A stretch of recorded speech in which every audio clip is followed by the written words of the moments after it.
Sacaloures.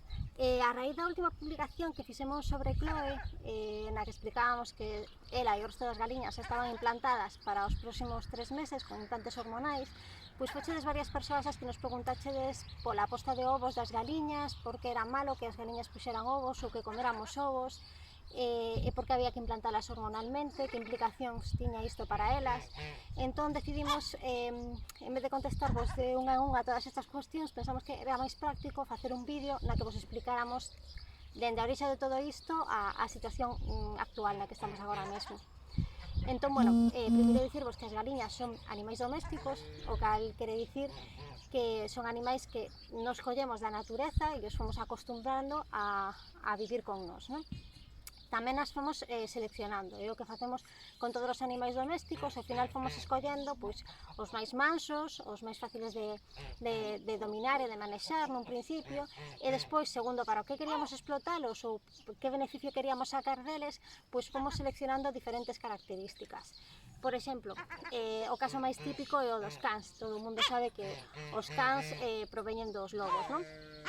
Pois os lobos, evidentemente, os que primeiro se chegaron a nós, os que primeiro domesticamos, eran aqueles lobos que tiñan un carácter menos feroz, non? Que eran menos salvaxes, digamos, de alguna maneira, máis sociables.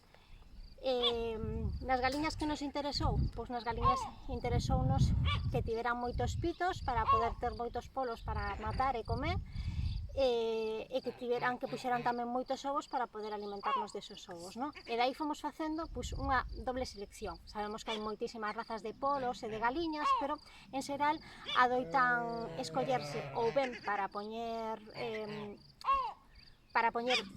crear galos moi grandes, non? Que van a ser polos que se utilizan para a carne, entón por cada individuo, canto máis grandes sexan, máis carne sacaremos, e por outro lado, galiñas que poñan moitos ovos. Despois tamén hai que empregar razas híbridas que tanto poñen moitos ovos como engordan moito. Veremos que son as que máis problemas teñen porque collen problemáticas de ambas seleccións.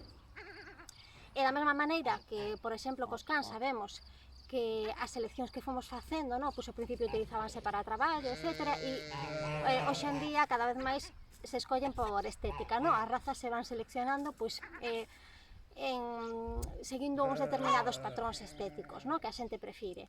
De aí se foi facendo que o pastor alemán, por exemplo, tivera unha cadeira cada vez máis baixa, que parece ser que a moitos humanos lles parece que máis estética esta postura, máis elegante ou o que sexa, o cual acarrea un montón de problemas de cadeira, displasia, etc.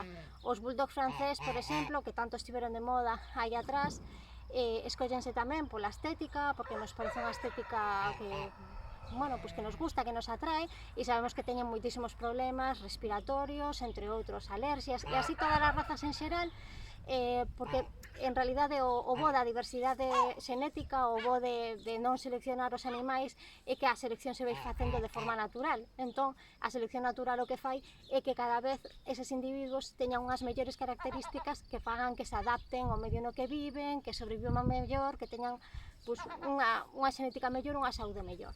Pero cando a selección a facemos nós, en torno aos nosos criterios, pois abandonase a un lado a selección natural e o que nos fixamos é noutro tipo de características, porque que sexan cada vez máis pequenos, que teñan a nariz cada vez máis achatada, aínda que non podan respirar directamente. Entón, esos mesmos problemas ocorren as galiñas. Que pasa cando escollemos as galiñas para que poñan moitos ovos? As galiñas orixinarias que proveñen do continente asiático poñían, como a maioría de aves, unha niñada de ovos ao ano, ou como moito dúas, de 10-12 ovos aproximadamente. Por que facían isto? Pois porque poñen eses 10-12 ovos, crean o seu niño, chocan esos ovos e dai salen os poliños. Críanos e cando están maiores, pois cando volve a chegar a seguinte primavera, volven a entrar en celo, volven a emparellarse, volven a criar. Basicamente, naturalmente, esa sería a finalidade de poñer ovos, non? Poder traer pitiños a este mundo. Pois, cando nos comezamos a seleccionar galiñas, pois imaginadevos, alguén tiña unha galiña que en vez de poñer unha niña do ano, poñía dúas. Pois cruzou esa galiña cun galo que era fillo de outra galiña que tamén poñía dúas niñadas. Na seguinte xeración, escolleron a outra que, mira, pois esta en concreto pon 3. E así fomos seleccionando ata que chegamos á aberración actual de que hai galiñas destinadas para a posta, que se chaman, as que chamamos comúnmente galiñas poñedoras, que poñen entre 300 e 400 ovos ao ano. Eso implica moitas veces máis de un ovo no día.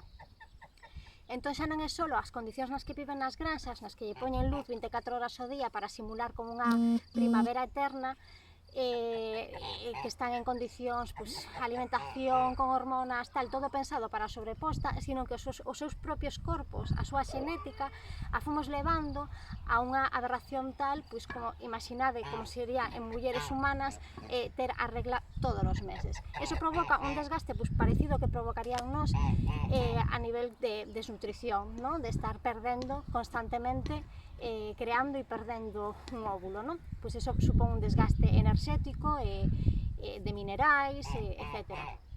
Nas galiñas supón tamén descalcificación, por iso cando van tendo un ano e medio, 2 anos nas granxas, moitas teñen moitos problemas de osteoporosis, e segundo vai avanzando a súa idade, ainda que as teñamos en entornos máis naturais, pois tamén ocorre moito.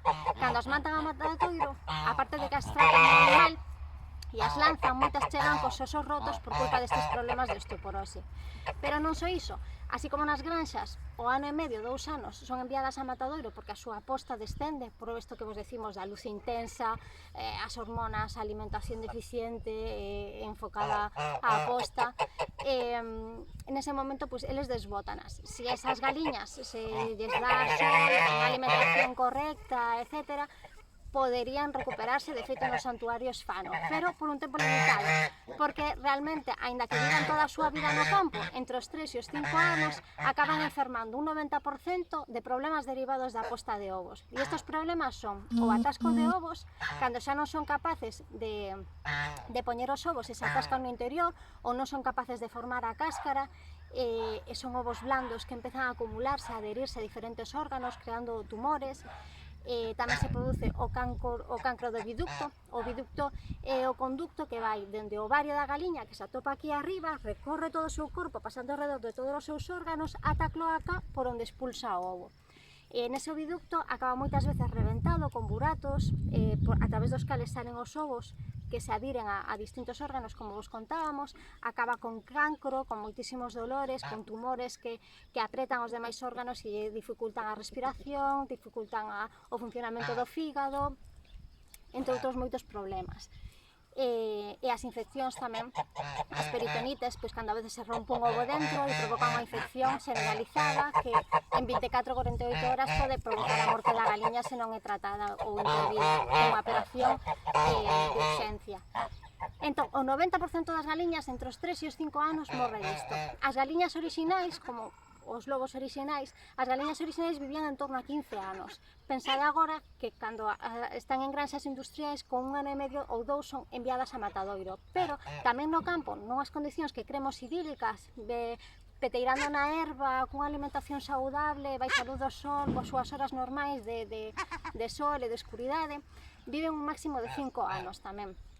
Pensade, de 15 anos que vivían antes de que se seleccionáramos, os 5 anos actuais. Por eso as galiñas nunca morren de vellas, o sea, ninguén ten unha galiña que diga esta galiña é vella.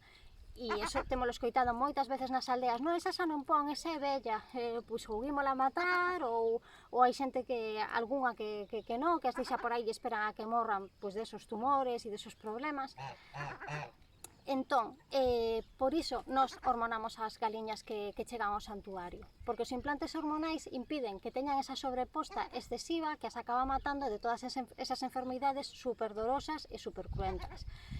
É certo que o natural sería que puxeran esos 12 ovos anuais, pero non é bo que lle permitamos, o sea, é mellor que controlemos hormonalmente as galiñas todo o tempo e non que lle permitamos que poñan de repente porque poderían ter problemas de atascos de ovos, etc. Pero ao final é que elas non son naturais, o sea, o que fixemos con elas é unha aberración realmente, non podemos devolverlles a súa xenética primixenia, pero que sí que podemos facer é devolverlles unha calidade de vida que fai que vivan mellor, que teñan mortes menos cruentas e que teñan unha esperanza de vida maior, pois as galiñas implantadas chegan a vivir ata 8 anos, por agora polo que sabemos, porque leva pouco tempo tamén implantándose as galiñas, ainda que noutros países se leva facendo dende hai moitos máis anos, pois no Estado español leva menos tempo levando a cabo esta práctica e temos moito aínda por aprender, pero os resultados por agora parecen moi bons. De feito, implantar a galiñas que están enfermas axuda a que se recuperen moito antes, porque empregan toda a súa enerxía na súa recuperación, na súa reparación, en vez de ter que estar constantemente gastando todo o seu calcio, todos os seus nutrientes, toda a súa enerxía na posta dos ovos.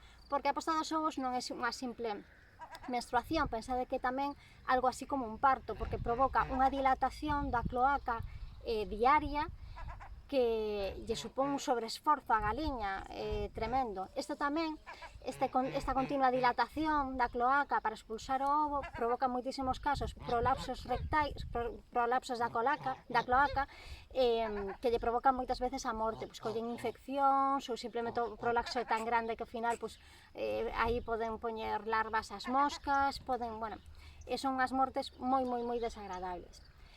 En principio creo que con todo isto vos explicamos máis ou menos o porqué implantamos, que consecuencias ten nas galiñas, que é unha vida máis longa e unha recuperación mellor de calquera outro problema que poidan ter,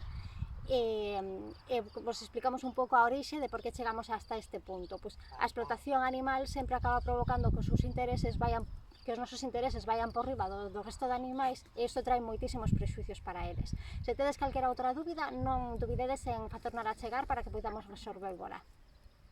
Boa tarde, bacaloures.